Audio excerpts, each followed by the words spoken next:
Public library থেকে আয়োজিত পুস্তক প্রদর্শনী অনুষ্ঠানের সম্মানিত সভাপতি, পাবলিক লাইব্রেরির সহকারী পরিচালক রকমুজ্জামান, আমার সাথে আছেন নিয়োগবর্গ মেডিকেল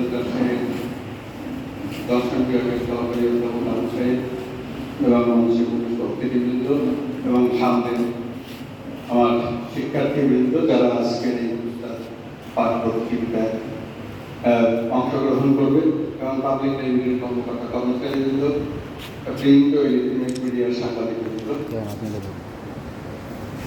আমরা জানি বাঙালি জাতির ইতিহাস আন্দোলন সংগ্রামের ইতিহাস, রক্ত ঝরার ইতিহাস।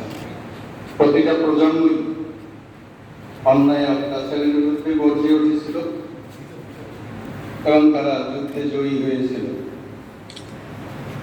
ব্রিটিশ বিরোধী আন্দোলন থেকে শুরু করে যদি তোমরা আন্দোলনের ইতিহাস পড়ো, মুক্তিযুদ্ধ, সামরিক স্বৈরাচার বিরোধী আন্দোলনের 90-এর গণঅভ্যুত্থান, যে প্রজন্মটাতে আমরা বেড়ে উঠেছিলাম এবং আমরা অংশগ্রহণ করেছিলাম। আর বর্তমান প্রজন্মে তোমরা আরেকটি সরকারের পতন ঘটিয়েছে আন্দোলন সংগ্রামের মধ্যে দিয়ে, যার সাক্ষী তোমরা আজকে। আমরা আরেকটি ভিন্ন মাত্রার বাংলাদেশ দেখতে চাই, সোনার বাংলা আমরা করতে চাই। শুধুমাত্র এই বই পাঠ করলে হবে না। তোমরা যারা এই রাজপথের লড়াই সংগ্রামে কেউ কেউ হয়তো অংশগ্রহণ করেছো, কেউ বা দর্শকের ভূমিকায় থেকেছো, কেউ বা সমর্থন জুগিয়েছো, আজকে সেটি ইতিহাস হিসাবে লেখা হয়েছে। যারা হয়তো জানে না তারা ইতিহাস করে জানবে, জানার পরে সেটাকে তুমি কতটুকু ধারণ করতে পারবে তার উপরেই নির্ভর করবে ভবিষ্যৎ বাংলাদেশ।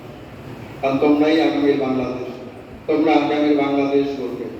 এই আন্দোলন ছিল স্বৈর শাসনের বিরুদ্ধে, অন্যায় অত্যাচারের বিরুদ্ধে, দুর্নীতি বৈষম্যের বিরুদ্ধে। এই আন্দোলনে আমাদের ছাত্র যুব সমাজ সামনের সারিতে থেকে রক্ত ঝরিয়েছে, জীবন দিয়েছে। আজকের এই দিনে আবু সাইদ কিভাবে জীবন দিয়েছে তা তোমরা এখনো টেলিভিশনের ছবিতে সেগুলি দেখতে পাও। এই ছাত্র যুবকরা কখনোই আন্দোলন সংগ্রামকে ভয় করে না, তারা জীবন দিতে ভয় করে না। জীবনের মায়া তুচ্ছ করে কেন করে?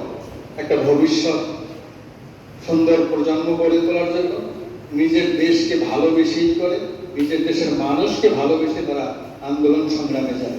সবাই কিন্তু যায় না। যারা চলে গেছে তারা কিন্তু কোনো সুবিধা ভোগ করছে না। সুবিধা ভোগ করবে কারা? যারা বেঁচে থাকে। তাহলে তাদের কি দায়িত্ব? তাদের দায়িত্ব হচ্ছে যে উদ্দেশ্য নিয়ে, যে আকাঙ্ক্ষা নিয়ে তারা জীবন দিয়েছে, তাদের সেই স্বপ্নকে বাস্তবায়ন করা, তাদের সেই আদর্শ উদ্দেশ্যকে কাজে পরিণত করা। তাহলে সেই কাজ কিভাবে এগিয়ে, আমি সংক্ষেপে বলবো যে তারা শোষণ বৈষম্যের বিরুদ্ধে, অন্যায় অত্যাচারের বিরুদ্ধে, দুঃশাসনের বিরুদ্ধে রাস্তায় নেমেছিল, জীবন দিয়েছিল। আমরা আগামী দিন শোষণের বাংলাদেশ দেখতে চাই না, বৈষম্যের বাংলাদেশ দেখতে চাই না, দুঃশাসনের বাংলাদেশ দেখতে চাই না। আমরা চাই বাংলাদেশে সুশাসন, আমরা চাই জবাবদিহিমূলক শাসন ব্যবস্থা।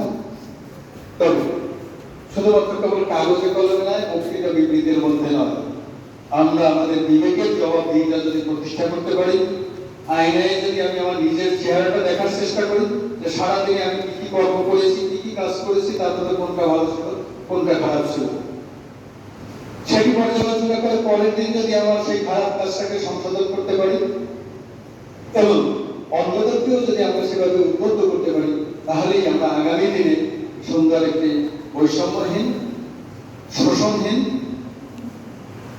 বাংলাদেশ পাবো, ন্যায় বিচারের বাংলাদেশ পাবো, দুঃশাসন মুক্ত বাংলাদেশ পাবো।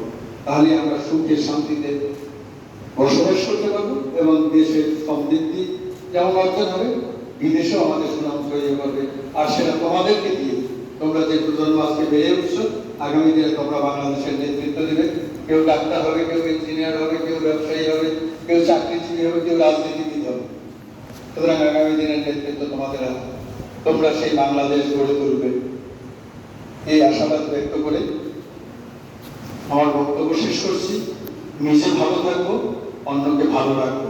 এবং আমাকে এই আয়োজনে আজকে আমন্ত্রণ জানানোর জন্য আমি পাবলিক লাইব্রেরি কর্তৃপক্ষকে, বিশেষ করে সহকারী পরিচালক রূপনুজ্জামানকে আন্তরিকভাবে ধন্যবাদ এবং কৃতজ্ঞতা জ্ঞাপন করছি। এবং যারা আমার এই বক্তব্য শুনছেন, বক্তব্য শোনার জন্য তাদেরকে আমি আন্তরিকভাবে ধন্যবাদ জ্ঞাপন